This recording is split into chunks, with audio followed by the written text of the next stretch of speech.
of leaking information. However, given that you are the first witnesses who actually have some firsthand knowledge of the president's call by listening in on July 25th, it's imperative to the American public's understanding of the events that we get a few matters out of the way first. Ms. Williams, let me just go to you first. For the purposes of the following questions, I'm only asking about the time period from July 25th to September 25th. Okay.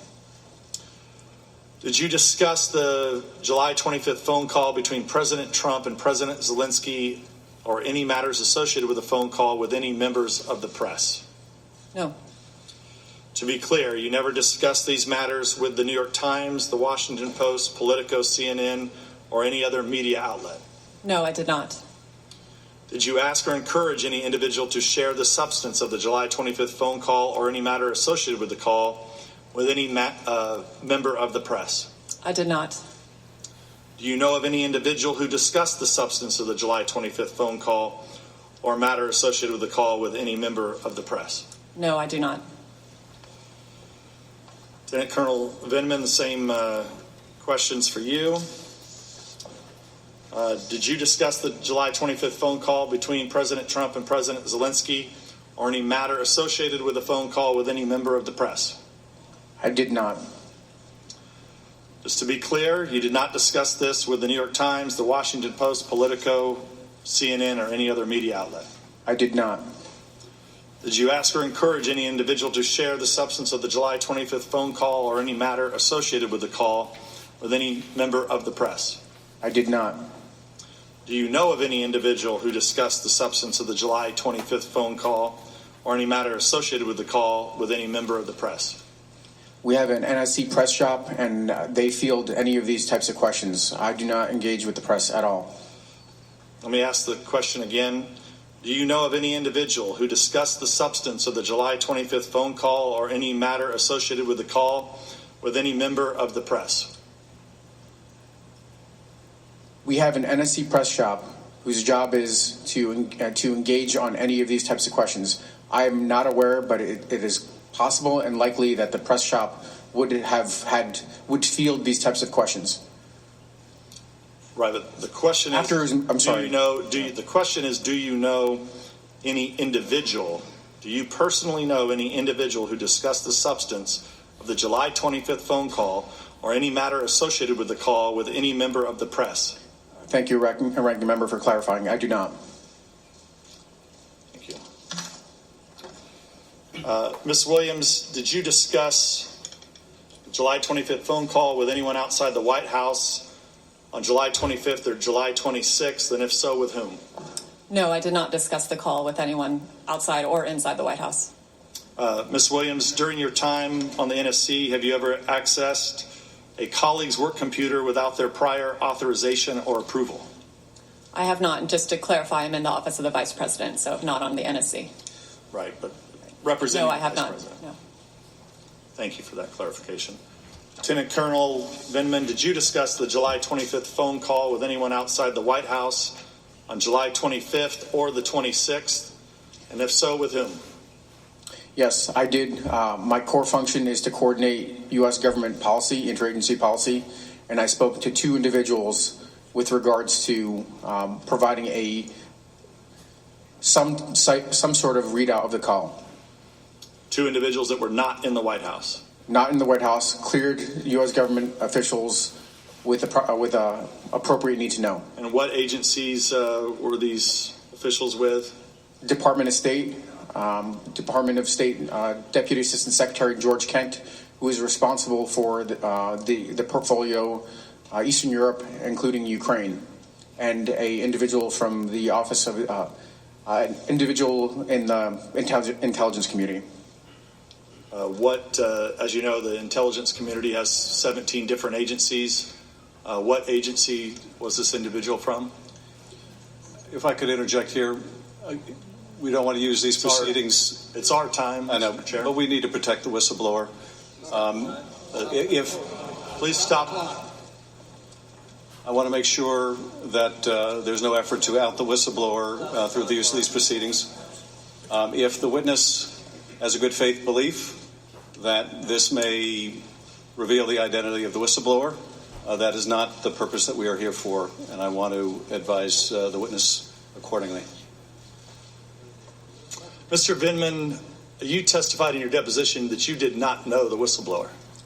Ranking member, it's Lieutenant Colonel Vindman, please. Lieutenant Colonel Vindman, you testified in the deposition that you did not know who the whistleblower was or is. I do not know who the whistleblower is. That is. So how is it possible for you to name these people and then out the whistleblower?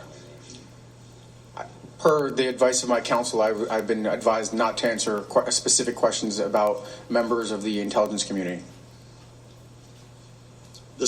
Are you aware that this is the Intelligence Committee that's conducting an impeachment hearing? Of course I am. Wouldn't the appropriate place for you to come to testify would be the Intelligence Committee about someone within the intelligence community? Ranking member, per the advice of my counsel and the instructions from the chairman, I've been advised not to provide any specifics on who I've spoken to inside the intelligence community. What I can offer is that these were properly cleared individuals, or was a properly cleared individual with a need to know. Well, this is, you can plead the fifth, but you're here to answer questions, and you're here under subpoena. So you can either answer the question or you can plead the fifth. Excuse me. On behalf of my client, we are following the rule of the committee, the rule of the chair with regard to this issue, and this does not call for an answer that is invoking the fifth or any theoretical issue like that. We're following the ruling of the chair. Counselor, what ruling is that? If I could interject, counsel is correct. Whistleblower has the statutory right to anonymity. These proceedings will not be used to out the whistleblower. And I've advised my client accordingly, and he's going to follow the ruling of the chair. If there's an alternative or you want to work something out with the chair, that's up to you, Mr. Nunes. Well, we've attempted to subpoena the whistleblower to sit for a deposition. The chair has tabled that motion and then has been unwilling to recognize those motions over the last few days of this impeachment inquisition process. Well, that I'll go to Mr. Castor. Thank you, Ranking Member Nunes. The call transcript as published on September 25th is complete and accurate. Will both of you attest to that, Ms. Williams? I didn't take a word-for-word course. accounting. When I first saw the publicly released version, it looked substantively correct to me. And Colonel Vindman? I think I certainly would describe it as substantively correct. I think in your testimony, your deposition, you said very accurate? Correct. Okay.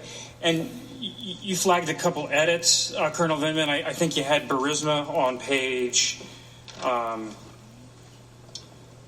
4, where President Zelensky was talking about the company mentioned in the issue.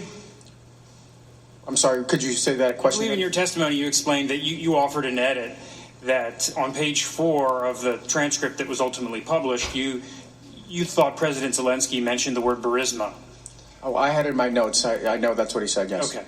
And Ms. Williams, and that was on page 4, correct? Correct. And Ms. Williams, I believe after your deposition you went back and checked your notes and you had President Zelensky using the term Burisma as well.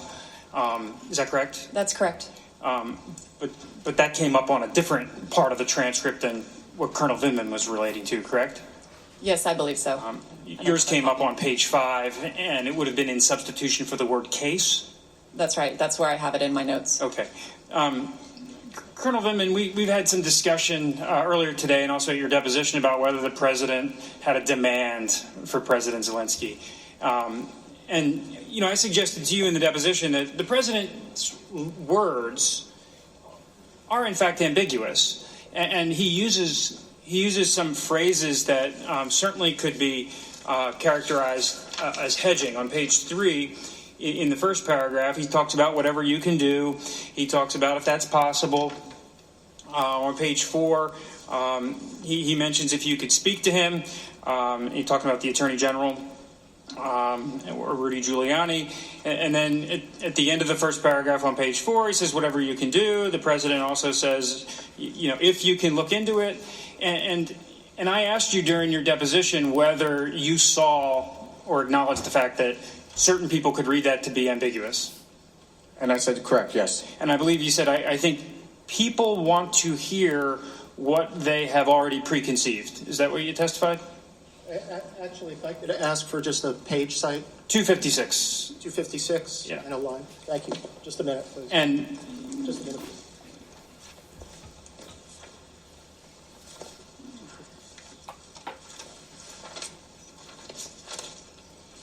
Okay, we got the page. okay. And then you went on to say, yeah, you agreed with me. You said, yeah, I guess you could interpret it different ways. Is that correct? Yes. Okay. Turning attention to the preparation of the transcript, that followed in the ordinary process, correct? So I think it followed the appropriate process in terms of making sure that eventually it came around for clearances, for accuracy, Okay. but it was in a different system. So Well, I'll get to that in a second. That relates to the storage of it. You had some concerns. Mr. Morrison articulated his concerns about if the transcript was leaked out. And I think both you and Mr. Morrison agreed that it needed to be protected. Just a correction. I don't think it was Mr. Morrison. It was Mr. Eisenberg, right? Mr. Morrison testified at his deposition. Okay, we don't have that in front of us. If you can give us that, we'll take a look. yeah, I think in this, but I could say for myself, I did. There were Okay. the concerns about leaks seemed valid, and I wasn't particularly critical. I thought this was sensitive, and I was not going to question Okay. the attorney's judgment on that. Right. And even on the code word server, you had access to it. Yes. So at no point in time during the course of your official duties were you denied access to this information. Correct. Is that correct?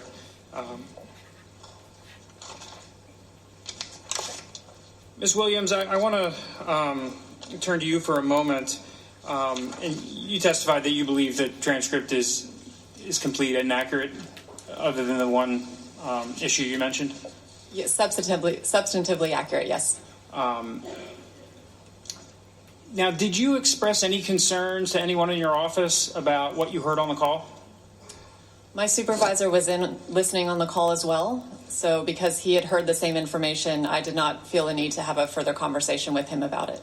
And you never had any concerns with anyone else in the Vice President's office? I did not discuss the call further with anyone in the Vice President's office. Okay, so you didn't flag it for the Chief of Staff or the Vice President's counsel or anyone of that sort? Again, my immediate supervisor, Lieutenant General Kellogg, was in the room with me. Right. So. And after the call, did you and General Kellogg ever discuss the contents of the call? We did not. No. Okay. Now, in the run-up to the meeting in Warsaw, the Vice President was meeting with President Zelensky September 1st in Warsaw. You were involved with the preparation of the Vice President's briefing materials? I was. And did you flag for the Vice President this parts of the call that had concerned you? No, we did not include the call transcript in the trip briefing book. We don't normally include previous calls in trip briefing books. So I'm just wondering if the concerns were so significant, how come nobody on the Vice President's staff at least alerted him to the issue that President Zelensky might be on edge about something that had been mentioned on the 725 call? Again, My supervisor had been in the call with me, and I ensured that the Vice President had access to the transcript in the moment on that day. As we were preparing for the September meeting with President Zelensky, the more immediate issue at hand was 2 days prior, the news had broken about the hold on the security assistance. So we were much more focused on the discussion that was likely to occur about the hold on security assistance for that meeting. And to your recollection, you were in the meeting with President Zelensky and Vice President Pence? I was. And President didn't come up, or the Bidens, or No. any of these investigations? No, I did not. Colonel Vindman, you testified that the president has long-standing concerns about corruption in Ukraine, correct? I don't recall, but there are concerns. There are broad concerns about corruption. Yes. But you would agree that if the U.S. is giving hundreds of millions of dollars to a foreign nation that has a corruption problem, that's